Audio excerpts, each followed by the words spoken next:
اچھا بخاری صاحب، جو بار بار یہ جو شہباز شریف صاحب کہہ رہے ہیں کہ 21 اکتوبر کو اب جو فائنل ڈیٹ چونکہ ہو چکی ہے شاید، تو اسی لیے بار بار ایک تاریخ کو بھی دہرایا جا رہا ہے، لیکن جو ایک پیغام دیا گیا تھا یا ایک پیغام کا تاثر جو دیا گیا تھا کہ یہ بھی شہباز شریف صاحب جو فٹافٹ 2 دنوں کے بعد جو ہے وہ دوبارہ لندن واپس بھاگے ہیں، تو وہ کوئی پیغام لے کر گئے ہیں، اہم پیغام لے کر گئے ہیں، تو آپ کو کوئی اس تاریخ کی تبدیلی بھی نظر نہیں آئی؟ تو یہ پیغام کا جو تاثر تھا یہ کیا تھا؟ کیا یہ کوئی رومر تھی، کوئی افواہ تھی، کیا تھا اس کا بیک کیا ہے؟ ذرا گائیڈ کیجیے گا۔ دیکھیے، ایک پہلی بات تو یہ ہے کہ آپ نے بالکل ٹھیک کہا کہ اب ایسے لگتا ہے، آثار ایسے ہیں کہ نواز شریف آ رہا ہے، اور جس طرح کی تیاریاں ہو رہی ہیں، جس طرح کی سیریسنس آپ کو دکھائی دیتی ہے خاص طور سے مسلم لیگ نواز کے حلقوں میں، تو اس سے مجھے تو یہ یقین ہو چلا ہے کہ اس مرتبہ بے پناہ تاریخیں دینے کے بعد شاید اس دفعہ وہ آ ہی جائیں گے۔ دیکھیے، وہ جو آپ نے پیغام لے کے جانے والی بات کی، اس کے بارے میں دونوں طرح کا تاثر ہے۔ ایک یہ کہ ہاں وہ پیغام لے کے گئے ہیں، اور دوسرا یہ جو خاص طور سے پارٹی کی طرف سے کہا گیا کہ کوئی پیغام نہیں ہے۔ مریم نواز نے بھی کہا، نواز شریف صاحب نے خود بھی کہا، لیکن اس کا دار و مدار اس بات پر ہے کہ کیا اس پیغام کے بعد سے نواز شریف کے بیانیے میں کوئی فرق آیا ہے؟ تو جواب ہے نہیں، کوئی فرق نہیں آیا ہے۔ انہوں نے اپنی وہ بات کہ ججز اور جرنیل کا بھی احتساب ہونا چاہیے، اس کو دہرایا ہے، اور بڑی شد و مت سے دہرایا ہے۔ وہ اس پہ قائم ہے، وہ اپنے اس بیانیے پہ قائم ہے۔ تھوڑی سی اگر آپ تاریخ میں جائیں واپس آپ، تو یہ پہلی دفعہ نہیں ہے کہ انہوں نے اتنا سخت بیانیہ اپنایا ہے۔ اگر آپ کو یاد ہو کہ وہ 4 فوج کے جو آرمی چیف تھے، ان سے ان کی باقاعدہ لڑائی لوگوں کے علم میں ہے، بظاہر لڑائی ہے، چھپی ہوئی نہیں تھی۔ اسی طرح سے سپریم کورٹ کے 3 چیف جسٹسز کے ساتھ ان کے جو تصادات ہیں وہ بھی سب کے سامنے ہیں، اور اس کو آپ اس طرح سے زیادہ کوالیفائی کر سکتے ہیں کہ اس کے نتیجے میں 3 مرتبہ انہوں نے اپنی حکومت راستے میں کھوئی۔ کوئی ایک ٹینیور بھی ایسا نہیں ہے جو انہوں نے پورا کیا۔ ٹھیک ہو گیا؟ دیٹ مینس کہ آپ ان کو کسی چیز سے ڈرا نہیں سکتے، مجھے ایسا لگتا ہے، اور یہ انہوں نے ثابت کیا ہے۔ لہٰذا نواز شریف، پنجابی میں کہتے ہیں نا، نواز شریف سے آ رہا ہے، اور ان کی پارٹی کہتی ہے شیر آ رہا ہے۔ دیکھیے، گزارش یہ ہے، جس بات کے اوپر سوالیہ نشان اٹھ رہے ہیں یا جو بات مبہم ہے ابھی، وہ یہ ہے کہ کیا اس اسٹیبلشمنٹ کے ساتھ، فوجی establishment to be very precise کے ساتھ، نواز شریف صاحب کی سر بنے گی، یا سر ہے یا نہیں ہے۔ پہلی بات تو یہ کہ جب ہم یہ دیکھتے ہیں کہ اس تمام تر کے باوجود وہ واپس آ رہے ہیں، تو بنیادی ایزمپشن یہ ہے کہ شاید کوئی نہ کوئی انڈرسٹینڈنگ، ٹیسٹ انڈرسٹینڈنگ ہے، تو وہ تشریف لے آ رہے ہیں واپس۔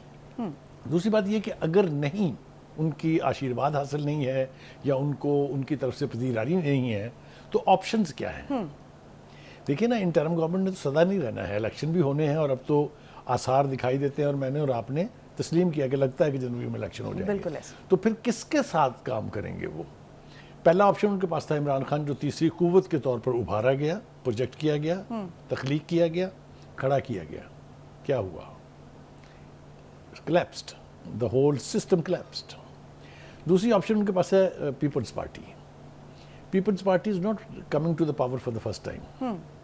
ان کے 3 ٹینیور ہیں ان کے بھی، تو آپ دیکھ لیجئے کہ ان کی ایکویشن جو ہے وہ فوج کے ساتھ، ابھی کل تک آصف زرداری صاحب اور پوری پیپلز پارٹی یہ دعویٰ کرتی تھی کہ ہم نے اس ملک کو ایک فوجی ڈکٹیٹر سے نجات دلائی۔ یاد ہے نا آپ کو؟ بالکل یاد ہے۔ جنرل مشرف کے حوالے سے جو کچھ بھی ان کی پارٹی کا سٹانس تھا وہ بھی آپ کے سامنے ہے۔ تو یہ بھی آپشن نہیں ہے۔ تو تیسرا آپشن جو ہے وہ پھر ہے نواز شریف، کیونکہ اگر آپ ذرا تھوڑا سا اس اور ڈیپتھ میں جائیں آپ، تو یہ تانا تو دیا جاتا ہے کہ نواز شریف جنرل ضیاء الحق کی پیداوار تھے، انہوں نے ان کو ایک سیاسی ریالٹی میں کنورٹ کیا، اور ان کو وزیر اعظم کے عہدے تک پہنچایا، یا وہ پہنچ گئے۔ میننگ دیر بائی کہ ان کی ابتدا جو ہے وہ ملٹری اسٹیبلشمنٹ کے ساتھ، سر کے ساتھ ہوئی تھی۔ ٹھیک ہے؟ دوسری بات یہ ہے کہ اب جو نعرہ لگایا جا رہا ہے کہ جی جرنیل اور جنرل جو ہے ان کا بھی احتساب ہونا چاہیے، جرنیل اور جج کا، سوری جرنیل اور ججز کا، تو وہ یہ نہیں کہہ رہے ہیں کہ اس کے وہ فلانا مجسٹریٹ کرے گا یا فلانی ہائی کورٹ کرے گی، وہ تو کہہ رہے ہیں احتساب ہونا چاہیے۔ تو اس کے بارے میں کسی کی 2 رائے ہو سکتی ہیں؟ کیا آپ سمجھتے ہیں کہ اگر جرنیل کوئی ایک ملک کے مفاد کے خلاف کام کرے تو اس کو کچھ نہیں کہنا چاہیے؟ یہ تو اسٹیبلشمنٹ بھی یہی کہتی ہے۔ کریکٹ۔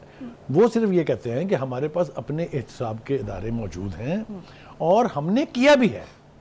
یعنی اگر آپ کو یاد ہو ابھی حال ہی میں ایک 2 اسٹار جنرل کو، میجر جنرل کو اور بریگیڈیئر کو اور بہت سے لوگوں کو سزائیں ہوئی، حتیٰ کہ عمران خان کے دور میں 25 لوگوں کو سزائیں ہوئی. تو وہ اگر یہ کہتے ہیں کہ ہمارے ہاں اپنا احتساب کا سسٹم ہے تو موجود تو ہے. ایک دوسری بات یہ ہے کہ اس بات کو اور بھی تقویت اس بات سے ملتی ہے کہ اب وہاں جو سپریم کورٹ ہے وہاں نہ تو کوئی ثاقب نثار بیٹھا ہے، نہ وہاں کوئی گلزار ہے، نہ آصف سعید کھوسا ہے، نہ بندیال صاحب ہے. وہاں ایک ایسا آدمی بیٹھا ہوا ہے جس کے بارے میں جنرل ریپوٹیشن یہ ہے کہ ہی ول go by the book.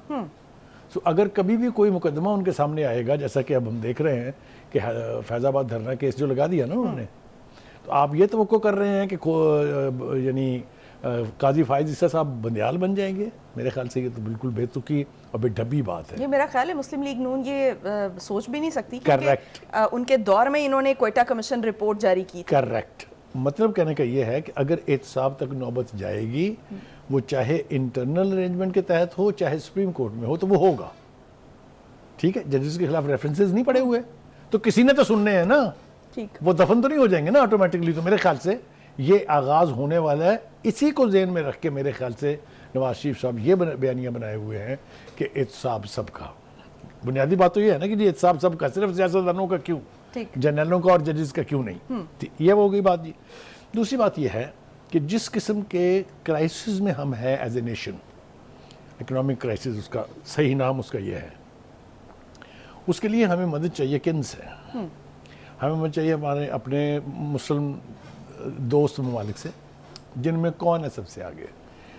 You اے ای سب سے آگے ہے، سعودی عربیہ سب سے آگے ہے.